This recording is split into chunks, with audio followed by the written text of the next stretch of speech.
Hello travelers, Boardman21 here, and today there was a new news post for new enemies joining the army of the Immortal Empire.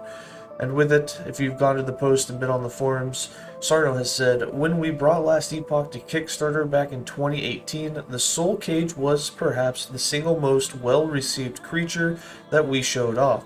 And concept art found almost halfway down our campaign page, and we'll go to that in a minute. If you haven't been to the campaign page, you definitely want to check it out. There's some really cool things from the past in there.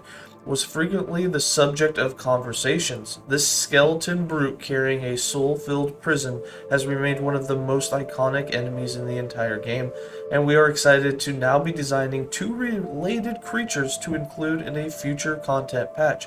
And in this picture that they have, we'll zoom in a little bit here, you can see some of the mock-up artwork for some of the new enemies that will be coming. I believe this one is going to be the Warden. You can kind of see the bones sticking out of his back. He's standing on two legs. Looks pretty cool. And then, of course, we have I'm assuming, the carrier.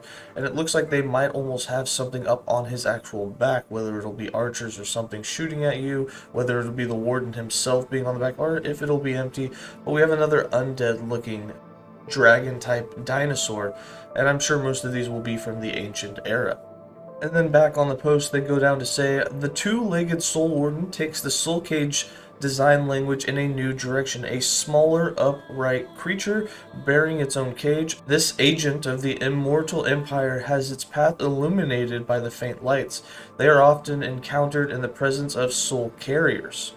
The soul carrier, referred to as a soul cage on the design sheet, serve a similar purpose to soul cages for the Immortal Empire and will be rarer of the two enemies. And then if you go to this forum post, you can go ahead and vote which of the two is your favorite new one that's coming. And then just to skip back and show you the campaign page real quick if you haven't been here.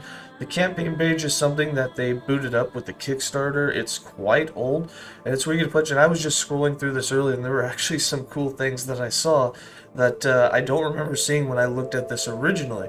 And one of those being that if you look at how much that you can just pledge, they've currently raised over $250,000, which is really cool. They've beaten their goal out. They have almost 3,000 backers.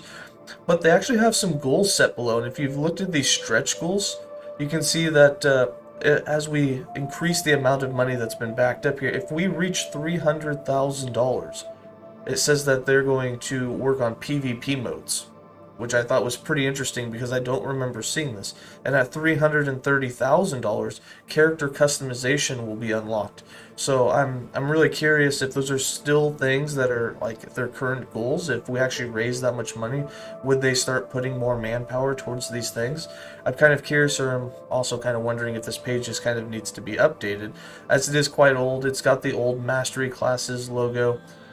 And then as you continue to scroll down, there's some other cool things that were in here, such as you can see the old passive tree, this boy right here. This is the old passive grid, and I don't know if you guys have ever seen this before, but this is a much different setup than what we currently have. And as you can see, things have changed quite a bit. So I don't know if you guys have been to this website, but this website link will be in the description below, so you can check it out and just go through and see some of the cool things and the way some things used to look, and just kind of maybe learn something you didn't know about the history of Last Epoch. Anyways, that's going to be it for this update. I hope that you guys really like the new enemies. Tell me which one's your favorite in the comments below, and as always, stay safe, travelers.